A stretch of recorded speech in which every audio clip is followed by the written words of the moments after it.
একটা শহর পুরোপুরি পানির উপর ভাসমান। সেখানে বাড়ি আছে, রাস্তা আছে, হাসপাতাল আছে, রেস্টুরেন্ট আছে, মানুষ স্বাভাবিক জীবনযাপন করতেছে। কিন্তু এই শহরটি মাটির ওপর তৈরি হয়নি, কারণ পুরো শহরটাই পানির ওপর ভাসতেছে। শুনতে সিনেমার মতো মনে হলেও এটা বাস্তব। দক্ষিণ কোরিয়ার বুসানে এমন একটি ভাসমান শহরের বাস্তব পরিকল্পনা রয়েছে, আর এই শহরের আনুমানিক নির্মাণ ব্যয় হতে পারে প্রায় $600 মিলিয়ন, বাংলাদেশি টাকায় প্রায় 7,400 কোটি টাকা। এখানে ভবিষ্যতে এআই শহরের চারপাশের সমুদ্র, বিদ্যুৎ, পানি, পরিবহন সবকিছু বুঝে শহরটাকে আরও স্মার্ট করে তুলতে সাহায্য করতে পারে। কিন্তু একটা পুরো শহর পানিতে ডুবে না গিয়ে ভাসবে কিভাবে? একটা শহর কিভাবে ভাসবে? একটা ছোট নৌকা পানিতে ভাসে, এটা আমরা সবাই জানি। কিন্তু এবার নৌকার জায়গায় বসিয়ে দিন হাজার হাজার টন ওজনের ভবন, তারপর তার সঙ্গে রাস্তা, মানুষ, হাসপাতাল, দোকান, বিদ্যুৎ ব্যবস্থা। এবার কি সেটা ভাসবে? হ্যাঁ, যদি পুরো কাঠামোটি সঠিকভাবে ডিজাইন করা হয়। ওশেনিক্স বুসান নামের এই ধারণা শহরটাকে কয়েকটি বিশাল ভাসমান কাঠামোর উপর তৈরি করা হবে, একটি কাঠামোর পাশে আরেকটি, অনেকটা খেলনা দিয়ে অংশ জুড়ে জুড়ে বিশাল শহর বানানোর মতো। প্রথম পর্যায়ে প্রায় 6.3 হেক্টর জায়গা জুড়ে কয়েকটি ভাসমান কাঠামোর পরিকল্পনা রয়েছে। এখানে প্রায় 12,000 মানুষ ও দর্শনার্থীর জায়গা হতে পারে। সবচেয়ে মজার বিষয়, এই বড় শহর করতে হলে সবকিছু নতুন করে বানানোর প্রয়োজন নাও হতে পারে।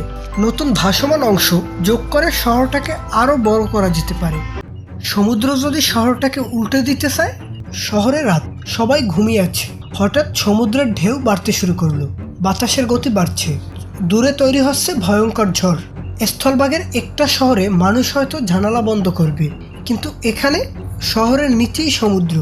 তাই এই শহরকে শুধু ভবন দিয়ে নিরাপদ করা যাবে না, শহরকে ভাসিয়ে রাখা কাঠামো, সমুদ্রের সঙ্গে শহরকে ধরে রাখার ব্যবস্থা, সবকিছুতেই সমুদ্রের শক্তি সহ করার মতো তৈরি করতে হবে। শহরের চারপাশে সেন্সর, সমুদ্রের ঢেউ, বাতাস, কাঠামোর নাড়াচাড়া সবকিছু তথ্য সংগ্রহ করতে পারে। কিন্তু হাজার হাজার তথ্য মানুষ কিভাবে বুঝবে? সেখানেই আসে এআই, আর্টিফিশিয়াল ইন্টেলিজেন্স। রাত 3টায় শহরের সবাই ঘুমাবে, কিন্তু এআই ঘুমাবে না। শহরে 10,000 মানুষ ঘুমিয়ে আছে, কিন্তু শহরের সেন্সরগুলো জেগে আছে। একটা সেন্সর বলছে ঢেউ স্বাভাবিকের চেয়ে বড়, আরেকটা সেন্সর বলছে বাতাসের গতি বাড়ছে, আরেকটা বলছে প্ল্যাটফর্মে অস্বাভাবিক কম্পন হচ্ছে। এই হাজার হাজার তথ্য একসঙ্গে বিশ্লেষণ করতে পারে এআই। এআই আগের আবহাওয়ার তথ্য, সমুদ্রের বর্তমান অবস্থা এবং ভবিষ্যতের পূর্বাভাস মিলিয়ে ঝুঁকি শনাক্ত করতে পারে। তারপর সতর্কতা, প্রয়োজনে মানুষকে আগে থেকেই নিরাপদ এলাকায় নেওয়া যেতে পারে, জরুরি পরিষেবা প্রস্তুত হতে পারে। অর্থাৎ এআই শহরটাকে ভাসাবে না, কিন্তু এআই শহরের সমুদ্রের পরিবর্তন বুঝতে সাহায্য করতে পারে। আর এখানে একটা অসাধারণ ব্যাপার ঘটে, শহরটা যেন নিজের চারপাশের পরিবেশ অনুভব করতে শুরু করে। কিন্তু মানুষ শুধু নিরাপদে থাকলেই তো হবে না, তাদের খাবার খেতে হবে। আর তখন আসে আরও অবাক করা প্রযুক্তি। সমুদ্রের ওপর শহর, কিন্তু খাবারও তৈরি হবে শহরের ভেতর। আপনি এমন একটা শহরে থাকেন যার চারপাশে শুধু পানি। প্রতিদিন যদি জাহাজে করে সব খাবার আনতে হয়, তাহলে শহরটি সবসময় বাইরের ওপর নির্ভরশীল থাকবে। তাই ভবিষ্যতে এমন শহরে ব্যবহার করা যেতে পারে ভবনের ভেতরে স্তরে স্তরে চাষাবাদ। আর এখানেও এআই ঢুকে পড়বে। এআই বুঝতে পারে গাছের কত আলো দরকার, কত পানি দরকার, কখন পুষ্টি দিতে হবে, কোন গাছ স্বাভাবিকভাবে বেড়ে উঠছে না। তারপর স্বয়ংক্রিয় ব্যবস্থা সেই অনুযায়ী ব্যবস্থা নিতে পারে। অর্থাৎ সমুদ্রের ওপর শহর, কিন্তু খাবার তৈরি হচ্ছে শহরের ভেতরেই। কিন্তু খাবার থাকলেই তো হবে না, পানি আসবে কোথা থেকে? চারদিকে তো শুধু লবণাক্ত সমুদ্র। যে সমুদ্র শহরটাকে ঘিরে রাখবে, সেই সমুদ্র থেকেই পানি। এখানে প্রযুক্তি আরও অবাক করে। সমুদ্রের পানি পান করা যায় না, কিন্তু সমুদ্রের পানি থেকে লবণ আলাদা করে মিঠা পানি তৈরি করার প্রযুক্তি দিয়ে সমুদ্রের পানি থেকে মিঠা পানি তৈরি করা সম্ভব। অর্থাৎ যে সমুদ্রকে আমরা এতক্ষণ সবচেয়ে বড় বিপদ ভাবছিলাম, সেই সমুদ্রই আবার শহরের পানির উৎস হতে পারে। আর এআই নজর রাখতে পারে কোথায় কত পানি ব্যবহার হচ্ছে, কোথায় অপচয় হচ্ছে, কোন এলাকায় চাহিদা বেশি। কিন্তু এখানে একটা জিনিস বাকি, এত বড় শহর চলবে কিভাবে? এআইয়েরও তো বিদ্যুৎ লাগে, রোবটেরও বিদ্যুৎ লাগে, পানির পাম্পেরও বিদ্যুৎ লাগে। তাহলে বিদ্যুৎ আসবে কোথা থেকে? সমুদ্রের উপর একটা সুবিধা আছে, খোলা আকাশ, সূর্য আছে, বাতাস আছে। তাই ভবিষ্যতে এমন শহরে সূর্যের আলো থেকে বিদ্যুৎ, সমুদ্রের বাতাস থেকে বিদ্যুৎ এবং ব্যাটারিতে বিদ্যুৎ জমিয়ে রাখার ব্যবস্থা ব্যবহার করা যেতে পারে। আর এখানেও এআই এর কাজ আছে। ধরুন দুপুরে প্রচুর সূর্যের আলো থেকে বিদ্যুৎ তৈরির প্যানেল প্রচুর বিদ্যুৎ তৈরি করছে। এআই বুঝতে পারে এখন কোথায় বেশি বিদ্যুৎ প্রয়োজন, কতটা ব্যাটারিতে জমা রাখা হবে, রাতে যখন সূর্য নেই তখন কোথা থেকে বিদ্যুৎ দেওয়া হবে। অর্থাৎ বিদ্যুৎ শুধু তৈরি হবে না, এআই সেটার ব্যবহারেও বুদ্ধিমানভাবে পরিচালনা সাহায্য করতে পারে। এই শহরের প্রযুক্তিগুলো আলাদা আলাদা নয়, সবকিছু একে অপরের সঙ্গে যুক্ত। কিন্তু এখনও সবচেয়ে বড় পরীক্ষাটা বাকি। ভবিষ্যতের শহরে মানুষ কি করবে?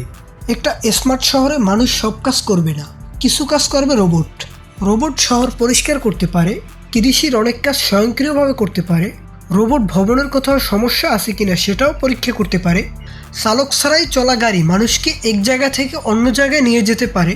আর এআই হতে পারে এই পুরো ব্যবস্থার সমন্বয়কারী।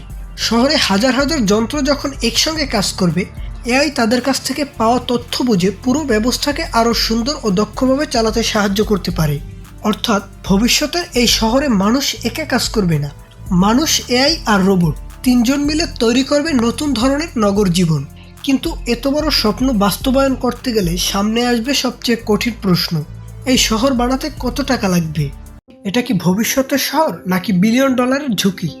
সমুদ্রের উপর শহর বানানো সস্তা নয়, শুধু ভবন বানালেই হবে না, বানাতে হবে পানির ওপর ভাসিয়ে রাখার বিশাল কাঠামো, বড় ঝড় ও বিশাল ঢেউ থেকে শহরকে রক্ষা করার ব্যবস্থা, পুরো শহরে বিদ্যুৎ পৌঁছে দেওয়ার ব্যবস্থা, মানুষ ও জিনিসপত্র চলাচলের জন্য আধুনিক পরিবহন ব্যবস্থা। অর্থাৎ আপনি শুধু একটা শহরই বানাচ্ছেন না, আপনাকে পানির উপর এমন একটি পুরো শহর বানাতে হচ্ছে যেটা নিজে ভাসবে, ঝড় সামলাবে, বিদ্যুৎ ব্যবহার করবে এবং মানুষের দৈনন্দিন জীবন চালাবে। শেষ কথা, আজ মানুষ সমুদ্রের ওপর কয়েকটি ভাসমান কাঠামো বানানোর চেষ্টা করছে। কাল সেই কাঠামোগুলো হয়তো যুক্ত হয়ে তৈরি করবে একটি শহর। আর ভবিষ্যতে এআই হবে তার মস্তিষ্ক, রোবট হবে তার কর্মী, সূর্য ও বাতাস হবে তার শক্তি, সমুদ্র হবে তার পানি ও সম্পদের নতুন উৎস। আর তখন পৃথিবীর সবচেয়ে বড় প্রশ্নটা হয়তো হবে না মানুষ কোথায় থাকবে, বরং মানুষ কি শুধু জমিতেই থাকবে নাকি সমুদ্রের ওপরও নিজেদের নতুন পৃথিবী বানাবে।